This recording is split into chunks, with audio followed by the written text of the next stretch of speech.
নমস্কাৰ। আজি মই মোৰ বাৰ্তা শিতানত missile man of doctor APJ Abdul Kalam আৰু তেওঁৰ আত্মকথাৰ পৰা কাহিনী এটা ক'বলৈ লৈছোঁ। আজি মোৰ এয়া ৮ম খণ্ড। আজিৰ এই কাহিনীটোত সেই সময়ৰে প্ৰতিৰক্ষা মন্ত্ৰী আৰু ভেংকটৰামে কালামক কিয় কৈছিল, আশা কৰিছিলোঁ তুমি মিছাইলৰ বিকাশ আৰু পৰিযোজনাৰ এনেকুৱা প্ৰস্তাৱ এটি লৈ এদিন মোৰ ওচৰত আহিবা। তোমাৰ এই প্ৰস্তাৱ দেখি আজি মই বাৰুকৈ সন্তুষ্ট। আজি যেন মোৰ আশা পূৰ্ণ হ'ল। কালামে তেওঁৰ আত্মকথাত এনেদৰে কৈছে যে কালামে DRDLত যোগদান কৰাৰ পিছতে দেশীয় ক্ষেপণাস্ত্ৰ নিৰ্মাণ কৰাৰ স্বাৰ্থত মোক অধ্যক্ষ হিচাপে এখন কমিটি গঠন কৰি দিয়ে আৰু মই অধ্যক্ষৰ দায়িত্বভাৰ গ্ৰহণ কৰাৰ পিছতে মোৰ সহকৰ্মীসকলৰ সৈতে দিনে নেহে মই কামত ব্যস্ত হৈ পৰোঁ। দিন আৰু ৰাতিৰ পাৰ্থক্য পাহৰি যাওঁ। সময়ত আমি এতিয়াই সুন্দৰ প্ৰস্তাৱ প্ৰস্তুত কৰি লওঁ আৰু সেই লৈ এদিনাখনৰ সভাত সেই সময়ৰে প্ৰতিৰক্ষা মন্ত্ৰী ভেংকটৰমনৰ ওচৰত আমি দাখিল কৰোঁ। কিন্তু দিনটো আলোচনাৰ পিছত তেওঁ প্ৰস্তাৱটো লৈ বিশেষ সুখী হোৱা নাছিল। তাৰ কিছু সংশোধনী বিচাৰে। তাৰ পিছতে আমি আকৌ মিটিং শেষ কৰি উঠিয়ে আমি গোটেই নিশাই সেই প্ৰস্তাৱটোৰ সংশোধনী কৰোঁ।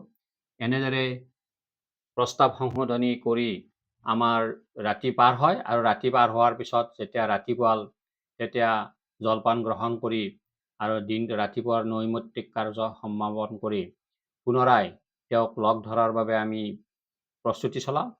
কিন্তু তাৰ মাজতো মোৰ এটা মনলৈ বাৰে বাৰে চিন্তা আহিছিল। সিদিনাখন মোৰ ভতিজী জমিলাৰ বিয়া আছিল। বিয়াখন হ'ব জন্মস্থলী ৰামেশ্বৰমত। তালৈ মই যেন যাবই লাগিব। জমিলা মোৰ বাবে নিজৰ ছোৱালীতকৈ আদৰৰ। ৰামেশ্বৰম আৰু দিল্লীৰ মাজত সেই সময়ত প্ৰত্যক্ষ যোগাযোগ নাছিল বা দূৰত্বও বহুত বেছি আছিল। হাতত সময়ো কম। ইতিমধ্যে মই এটা কিবা কৰিবলৈও মোৰ যেন বহুত পলম হৈ গ'ল। পিছবেলা মাদ্ৰাজলৈ যোৱা বিমান পালেও তাৰ পৰা ৰামেশ্বৰম সেইখিনি বাট যে কেনেকৈ যাম। মাদ্ৰাজ আৰু মাদুৰাইলৈ বিমানো নচলে। তেনে এক চিন্তাৰ মাজতে মই বৰ মানসিকভাৱে মোৰ মনটো কিছু পৰিমাণে ভাগি পৰে। মাদুৰাই পালে হয়তো তাৰ পৰা মই গধূলি ট্ৰেইনত যাব পৰা গ'লহেঁতেন। কথাবোৰ ভাবি ভাবি মোৰ মনত এক অপৰাধবোধ হ'ল। মই যেন কিবা ডাঙৰ ভুল কৰিলোঁ। চৰকাৰী দায়িত্ব থাকিলেও ঘৰৰ প্ৰতিও যেন মোৰ দায়িত্ব পাহৰি যোৱাটো মোৰ বাবে এক সমীচীন নহ'ব।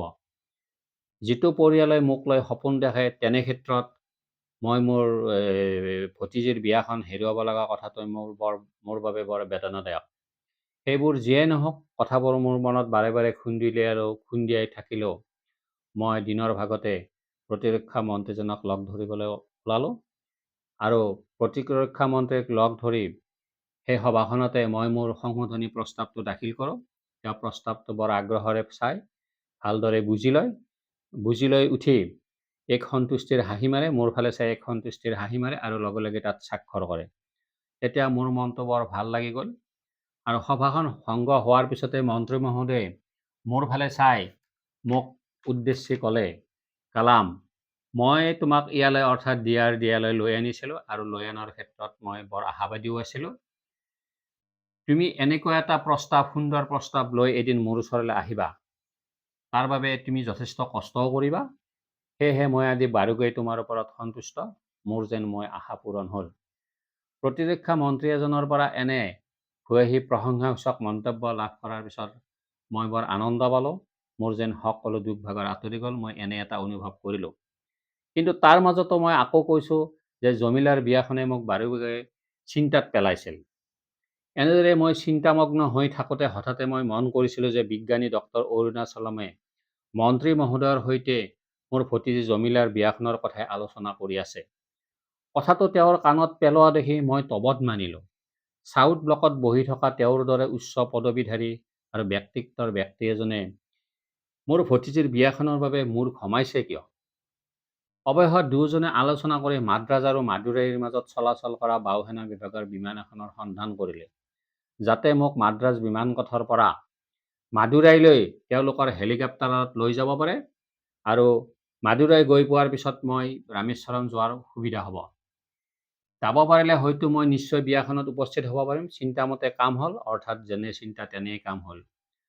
কথাটো জনাৰ পিছত মোৰ আনন্দই নধৰা হ'ল। লগে লগে মই দিল্লীৰ পৰা ফ্লাইটেৰে মাদ্ৰাজ ওলালোগৈ। মাদ্ৰাজ নমাৰ পিছতে মোক সেনা বাহিনীৰ হেলিকপ্টাৰত অতি সন্মান সহকাৰে মাদুৰাইলৈকে লৈ যোৱা হ'ল। মাদুৰাই গৈ পোৱাৰ পিছতো এয়াৰফৰ্চৰ কামাণ্ডাৰজনে মোৰ লগ এৰা দিয়া নাছিল। তেওঁ মোক ৰেলৱে ষ্টেচনত থৈ আহিলগৈ। অভয়ত মই ঠিক সময়তে ৰামেশ্বৰম পাই গলোগৈ। জমিলাক আশীৰ্বাদ দিবলৈ ভগৱানে মোক দয়া কৰিলে। মই মোৰ যাত্ৰাত সফল হ'লোঁ। দিল্লী এৰিবৰ সময়ত অৰুণাচলমে মাথো মোক এটা কথাই কৈছিল, কালাম, যোৱা ছমাহে তুমি কঠোৰ পৰিশ্ৰম কৰি সৌভাগ্য অৰ্জন কৰিছা আৰু সেই সৌভাগ্যৰ ফল তুমি আজি হাতে হাতে লাভ কৰিলা। সঁচাকৈ মই যেন সৌভাগ্যই অৰ্জন কৰিছিলোঁ, নহ'লে মই আজি ভতিজী জমিলাৰ বিয়াখনত কেতিয়াও উপস্থিত হ'ব নোৱাৰিলোহেঁতেন।